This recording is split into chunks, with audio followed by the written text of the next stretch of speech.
Hello and welcome to The Essential Reads. My name is Isaac, and my goal is to bring to you a bunch of classic audiobooks in an easy and accessible way. We are continuing with North and South by Elizabeth Gaskell, and this is chapter 31. Should Old Acquaintance be Forgot? Show not that manner, and these features all, the serpent's cunning, and the sinner's fall. Crab. The chill, shivery October morning came. Not the October morning of the country, with soft, silvery mists clearing off before the sunbeams that bring out all the gorgeous beauty of colouring, but the October morning of Milton, whose silvery mists were heavy fog, and where the sun could only show long dusky streets when he did break through and shine. Margaret went languidly about, assisting Dixon in her task of arranging the house. Her eyes were continually blinded by tears, but she had no time to give way to regular crying. The father and brother depended on her. While they were giving way to grief, she must be working, planning, considering. Even the necessary arrangements for the funeral seemed to devolve upon her. Where the fire was bright and crackling, when everything was ready for breakfast and the tea kettle was singing away, Margaret gave a last look round the room before going to summon Mr. Hale and Frederick. She wanted everything to look as cheerful as possible, and yet, when it did so, the contrast between it and her own thoughts forced her into sudden weeping. She was kneeling by the sofa, hiding her face in the cushions that no one might hear her cry, when she was touched on the shoulder by Dixon. "Come, Miss Hale, my dear. You must not give way, or where shall we all be? There is not another person in the house fit to give a direction of any kind, and there is so much to be done. There's who's to manage the funeral, and who's to come to it, and where it's to be, and all to be settled. And Master Frederick's like one crazed with crying, and Master was never a good one for settling. And, poor gentleman, he goes about now as if he was lost. It's bad enough, my dear, I know.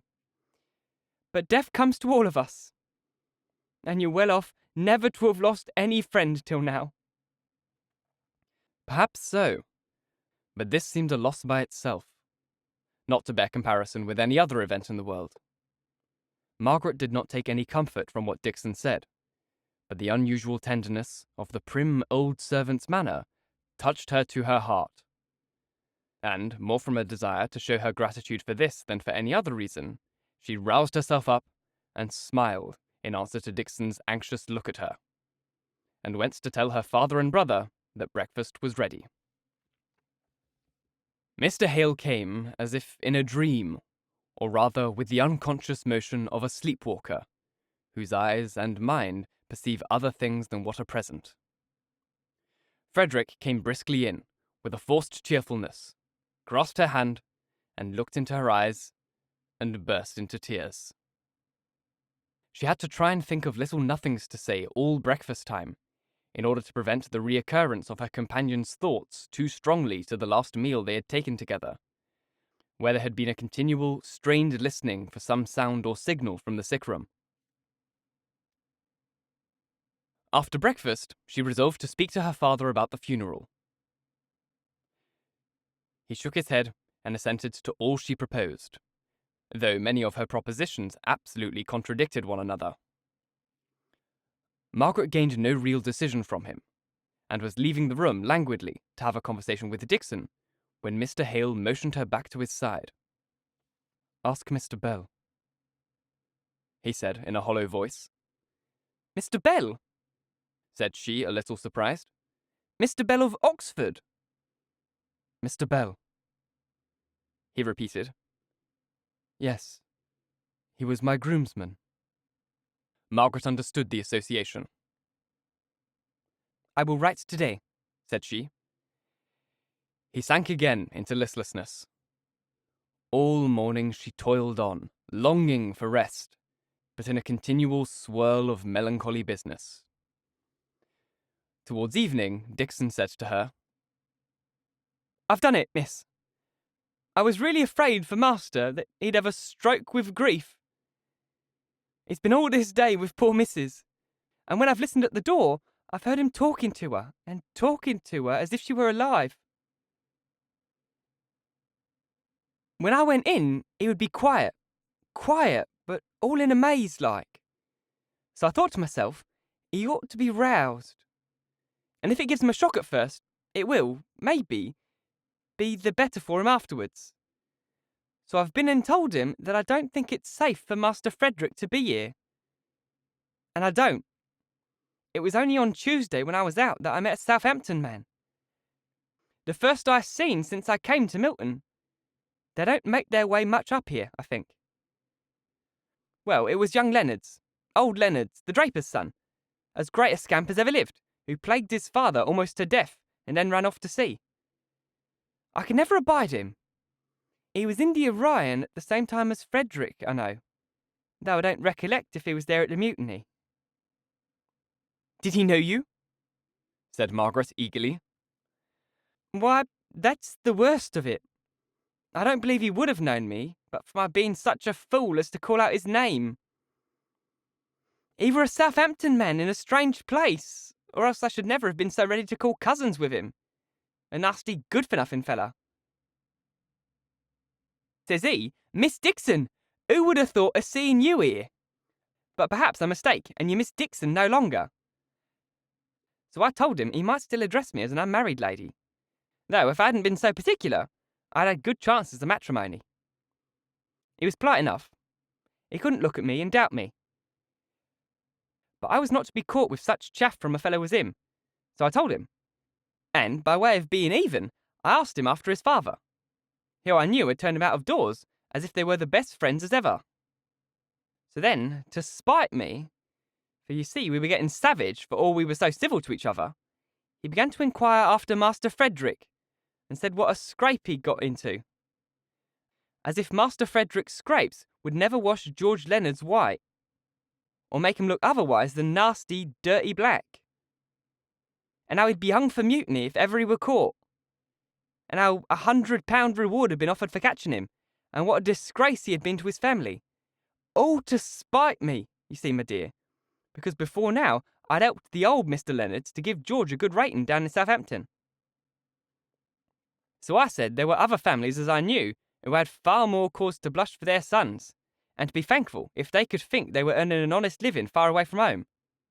To which he made answer, like the impudent chap he is, that he were in a confidential situation, and if I knew any young man who had been so unfortunate as to lead vicious courses and wanted to turn steady, he'd have no objection to lend him his patronage.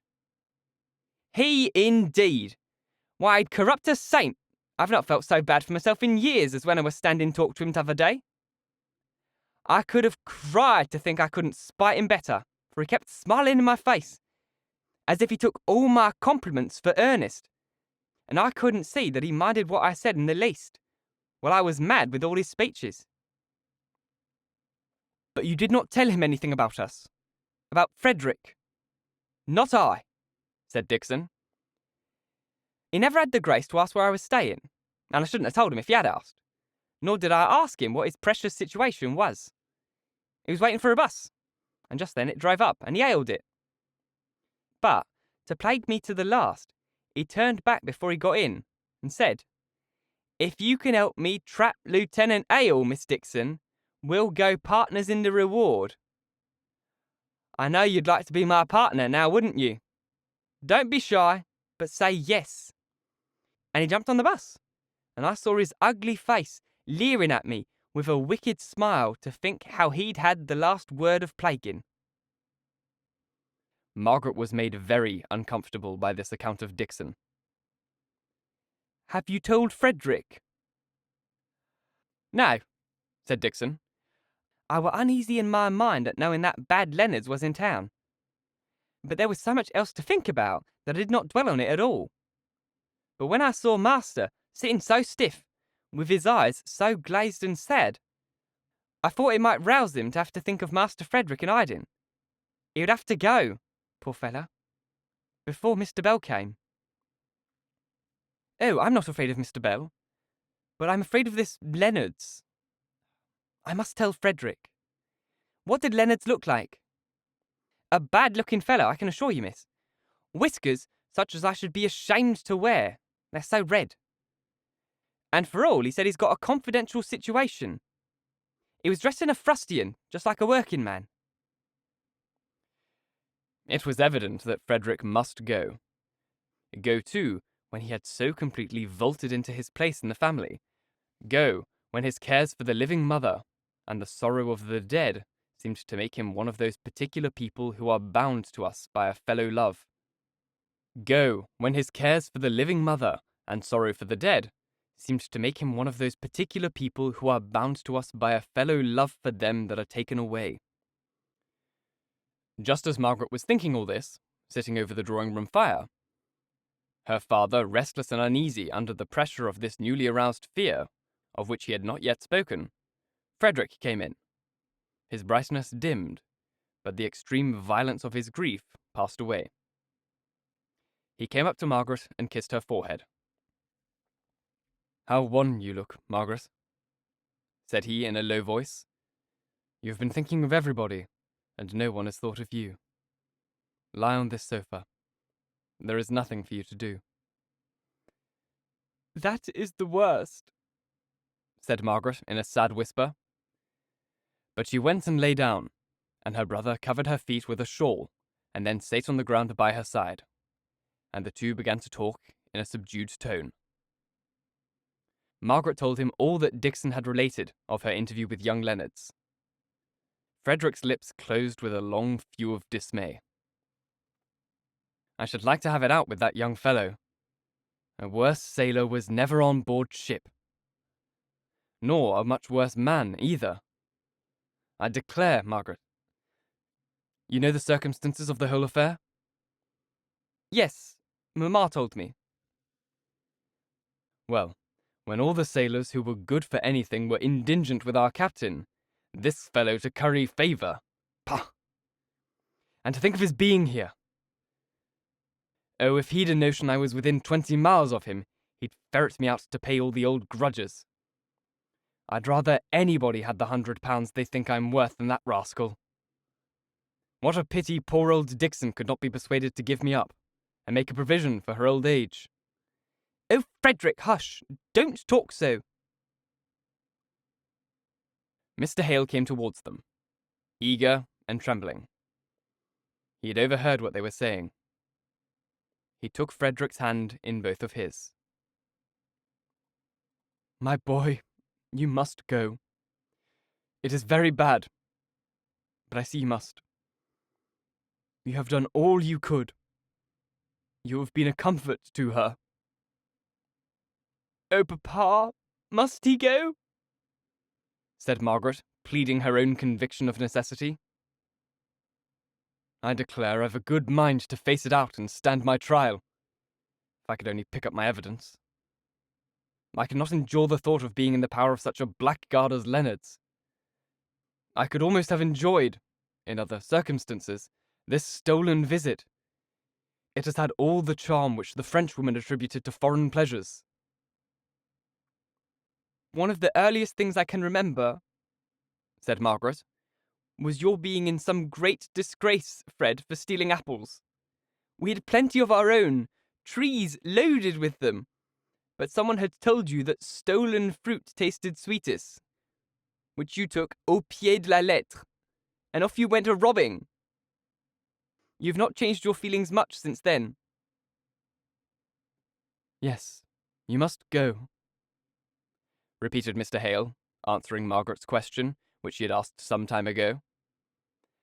His thoughts were fixed on one subject, and it was an effort to him to follow the zigzag remarks of his children, an effort which he did not make.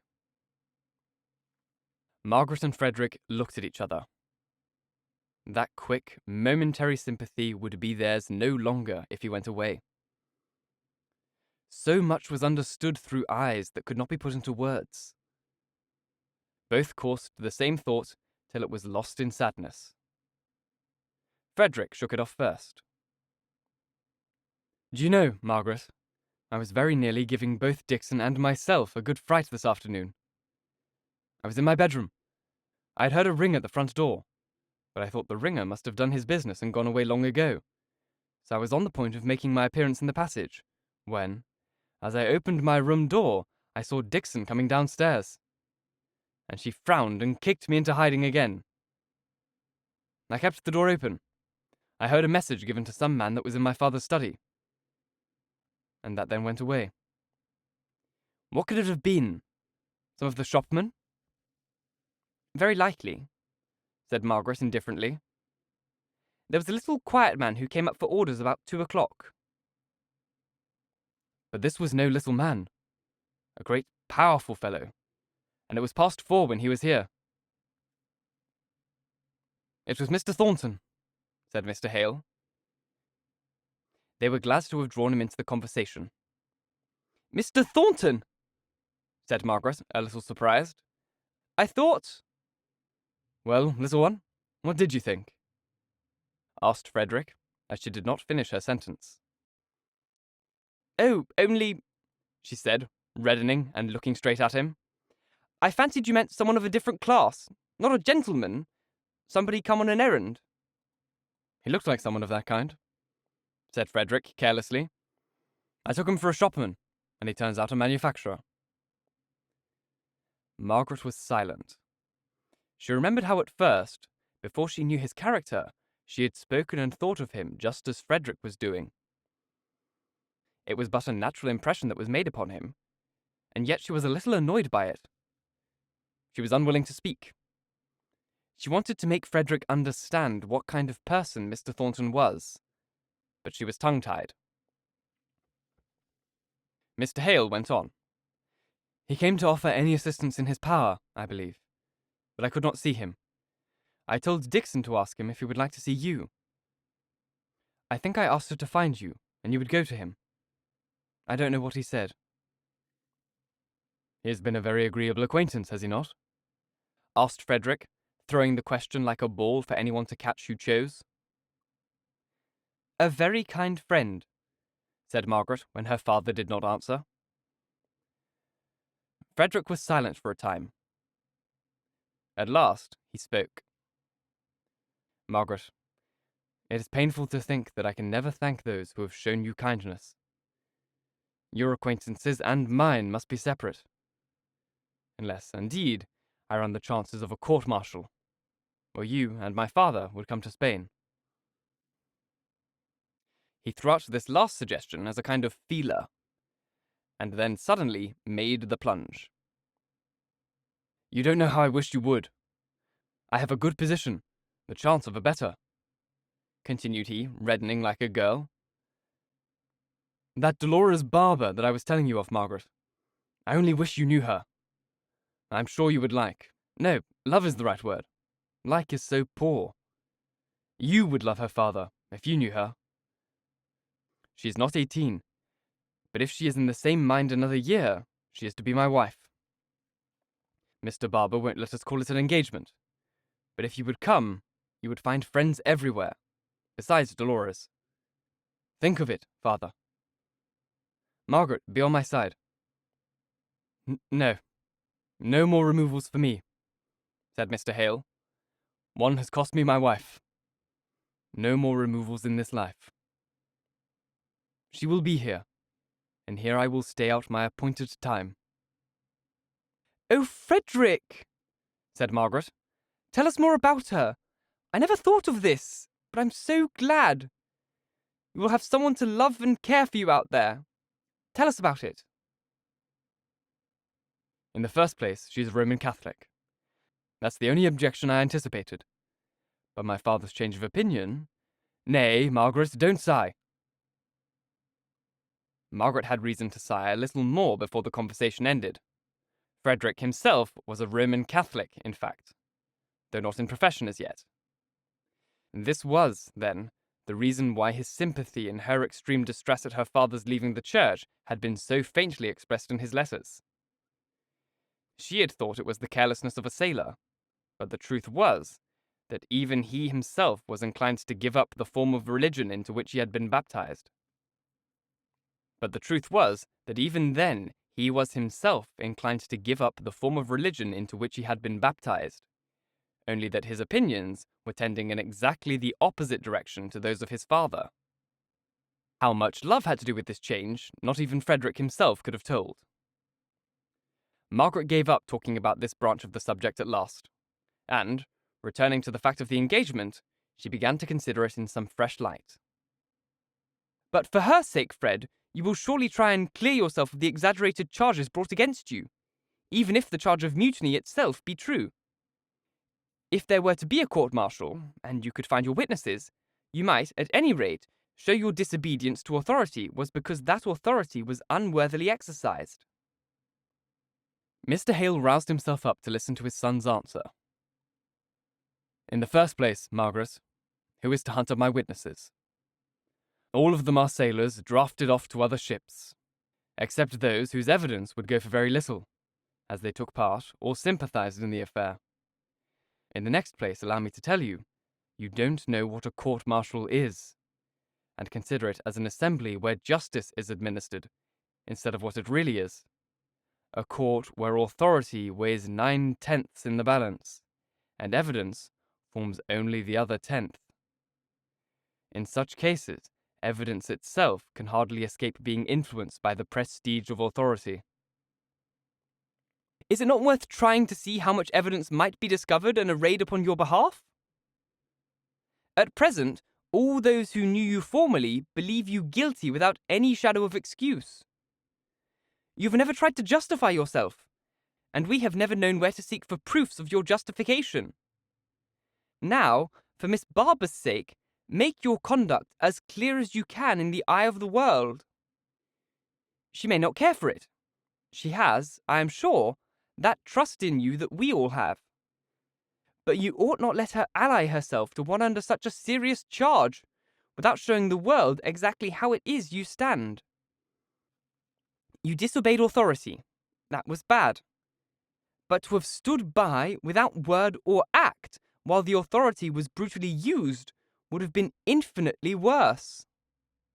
People know what you did, but not the motives that elevated out of a crime into a heroic protection of the weak. For Dolores' sake, they ought to know. But how must I make them know? I'm not sufficiently sure of the purity and justice of those who would be my judges to give myself up to a court-martial, even if I could bring a whole array of truth-speaking witnesses. I can't send a bellman about to cry aloud and proclaim in the streets what you are pleased to call my heroism. No one would read a pamphlet of self-justification so long after the deed, even if I put one out. Will you consult a lawyer as to your chances of exculpation? Asked Margaret, looking up and turning very red. I must first catch my lawyer and have a look at him and see how I like him, before I can make him my confidant. Many a briefless barrister might twist his conscience into thinking that he could earn £100 very easily by doing a good action, in giving me, a criminal, up to justice. Nonsense, Frederick!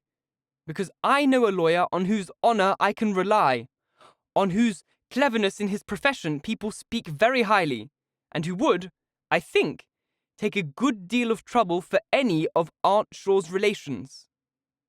Mr. Henry Lennox, Papa. I think it is a good idea, said Mr. Hale, but don't propose anything which will detain Frederick in England. Don't, for your mother's sake. You could go to London by a night train, continued Margaret, warming up into her plan. He must go tomorrow, I'm afraid, Papa, she said tenderly. We fixed that because of Mr. Bell and Dixon's disagreeable acquaintance. Yes, I must go tomorrow, said Frederick decidedly. Mr. Hale groaned. I can't bear to part with you, and yet I'm miserable with anxiety as long as you stop here. Well then, said Margaret, listen to my plan. He gets to London on Friday morning. I will. You might. No, it would be better to give him a note to Mr. Lennox. You will find him at his chambers in the Temple. I will write down a list of all the names I can remember on board the Orion. I could leave it with him to ferret them out. He is Edith's husband's brother, isn't he? I remember your naming him in your letters. I have money in Barbara's hands. I can pay a pretty long bill, if there's any chance of success. Money, dear father, that I had meant for a different purpose. So I shall only consider it as borrowed from you and Margaret. Don't do that, said Margaret. You won't risk it if you do. And it will be as risk, only it is worth trying. You can sail from London as well as from Liverpool? To be sure, little goose. Whenever I feel water heaving under a plank, there I feel at home. I'll pick up some craft or other to take me off. Never fear. I won't stay 24 hours in London, away from you on the one hand, and away from somebody else on the other. It was rather a comfort to Margaret that Frederick took it into his head to look over her shoulder as she wrote to Mr. Lennox. If she had not been thus compelled to write steadily and consciously on, she might have hesitated over many a word, and been puzzled to choose between many an expression. In the awkwardness of being the first to resume the intercourse of which the concluding event had been so unpleasant to both sides. However, the note was taken from her before she had even time to look it over, and treasured up in a pocket-book, out of which fell a long lock of black hair, the sight of which caused Frederick's eyes to glow with pleasure. Now you would like to see that, wouldn't you? No, you must wait till you see her herself. She is too perfect to be known by fragments. No mean brick shall be a specimen of the building of my palace. Thank you so very much for listening. If you enjoyed, please like, comment, share, all that jazz. And if you really enjoyed, do subscribe, because there is more to come. If you're listening on podcast, please leave a review, as it's the easiest way to get this in front of as many people as possible, and reading your reviews really, really makes my day. If you want to support the show further, there's a Ko-Fi link here on screen. You can also find the same link in the description box. It's just a direct way to donate towards the channel or the show, whatever you want to call it. But the best thing that you could do for me currently would just be to listen to the show on your podcast platform of choice so that I can unlock monetization options there as well as on YouTube. Just put the show on while you're asleep. You don't even need to listen to me. Or you can listen to me talk you to sleep, which is a little bit weird, but I'm sure some people do it. Once again, thank you so very much for listening. And until next time, bye-bye.